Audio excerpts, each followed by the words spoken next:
All right, if on air for me more bibi akwa basancha chu bibia. If on air for any name says sisi amena okasa di oba NDC amani ko ni mu a.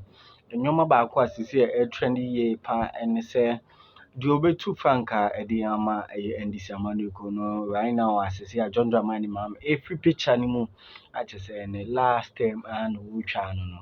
Na manfo bebree na din abeba abonte a kyerɛ ɛnyɛ asɛm ketewa na wopɛ nipa baako a wakwadere wɔ NDC amanyɔkuo no mu a Dr. Tony Edu de nkɔmmɔ bebree ne nsɛm bebree abɛto abɔnten a sisi a ɛyɛ John Dramani Mahama ɛfiri picture no mu no deɛ obɛtumi asɔsidi John Dramani Mahama yie na ɔde ɛyɛ NDC amanyɔkuo no party no ɛbɛtumi agyina ne nan so biem after sɛ John Dramani Mahama ɛfiri mu no ɔde nkɔmmɔ bebree ade ato abɔnten a kyerɛ sɛ abusuafoɔ ɛnyɛ asɛm ketewa kɔ a mepɛ sɛ ɔbɛmi akotie ayɛ nkasa TV yɛde update ɛne trending news nkwa na ɛde so yɛtie fɔ ne yɛfɔ yɛnkɔ mmra yɛkɔba ade ka ho bia mprɛbrɛ. Whoever is planning to take over from Mahama, a great deal depends upon the outcome of the Mahama administration. If it does well, it inures to the party, and therefore it creates a wind on which the potential or the prospective person can ride. But I don't know. I don't want to be here. Maybe by the time it comes to that point, I will be gone. You don't want to see what will happen to the party next? No. You don't want to be around to see? I don't want to. Senna, I'm old though. I try. But I'm old. God has been good to me. But I wouldn't mind if he takes me today. But because essentially, I think, would you not at least want to see where the future of the party, you know John Mahama. All I want to see is live long enough to see the Black Stars qualify for the World Cup and see them play well during the World Cup. Okay. The Black Stars qualifying for the World Cup, they're playing well at the World Cup. Yeah. I see. You're a big sports fan? Oh, yes. My house in London used to share a wall with West Ham's Upton Park. A wall. So sometimes I used to stand on the balcony, back room of my house, and I could see the field till they increased the length of the wall. So I was supporting West Ham. In fact, I was supporting all London clubs. Tottenham, West Ham, Arsenal, Chelsea. But when any of them meet Arsenal, I want Arsenal to win.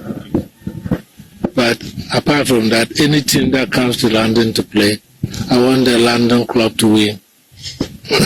I think that we had discussed this in the run-up to the 2024 election, the potential positives and negatives of all of the candidates who were running, especially President Mahama and Dr. Bawumia. And one of the potential negatives that was expressed about President Mahama's candidature was that if he were elected, he will be doing a one-term. The reason why that was a potential concern was that if you look at the constitutional arrangements that has been put out in the 1992 Constitution, you will see that the arrangement is such that the operators of the Constitution, that's Ghana and the Ghanaian political scene, will be changing presidents every other election. So if you go to election 1992, the one who wins 1992 is likely to run for the 1996 election, and after 96 to 2000. And then if he's able to win, he'll be there 2 terms, and then another one comes, and that's really what has happened. Now, the danger is that where the president is running in his second term, so I'm referring to January 1997, when Rawlings took the final oath for the second term, and therefore he's not eligible to run for the 2000 election. We saw the process. As soon as the 1997 handing over was over, groups were beginning to emerge within the ruling party about the future, about the succession. It's commonplace, it's normal in every political situation. In America, they will have it down. If it becomes clear that Donald Trump is not running for 2028, groups will emerge as to the succession. And Political party people are always going to differ in who should be the successor. They are hardly going to have a 100% opinion. Now, that process affects every government in terms of your performance and in terms of your delivery. But it is anticipated that you will be in your second term. So you may have established certain things that can keep running, because naturally it is a cost to the democracy itself. It's an opportunity cost to democracy itself. For democracy's own sustenance, we must have that disturbance. That's the philosophy. So that we can sustain the process, there has to be the disturbance, which is that people are going to coalesce around opinions for the succession of the president. So in 1997, our first experience with it, the NDC, which was the ruling party at the time, observed that this is potentially dangerous and that Rawlings was leaving and people were coalescing around Guzitano especially. People were coalescing around ministers. People thought that there would be the return of Kwesi Botwe to lead the party, all of that. So the elders of the party were concerned about this. This was the first time we were confronted with this kind of situation. What did they do?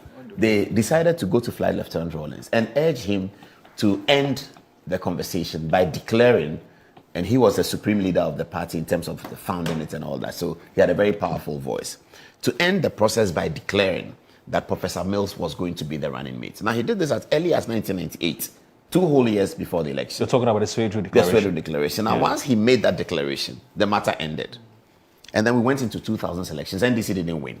But the disturbance to the government was reduced significantly because of that announcement by J.J. Rawlings. And the fallback was that Guzitano and co actually left the party and formed their own party.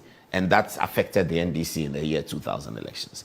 Then Kufuor became president. Between 2000 and 2004, there was government stability because it was obvious that Kufuor was going to be on the ballot. And so within the MPP, the ruling party, there were no people coalescing around an opinion and dividing themselves. There was nothing like that. Kufuor was going to run. The MPP, I believe, passed a resolution in one of their congress that when the sitting president is running, you don't need to have a congress. So they went through that process smoothly. Then Kufuor took the oath in 2005. As soon as he did, second term of the MPP, the government was going to be disturbed. It's a cost to democracy. So the coalition started around Alan Martin, Nana Akufo-Addo, Hackman Uswajiman, Michael Kwe Jr., Michael Kwe Sr., Yao Safo, and all of these people. What did Kufuor do? He became very concerned and began to engage publicly that what is happening. Then he decided that, look, if any of my ministers wants to run for president after me, leave the office by this date.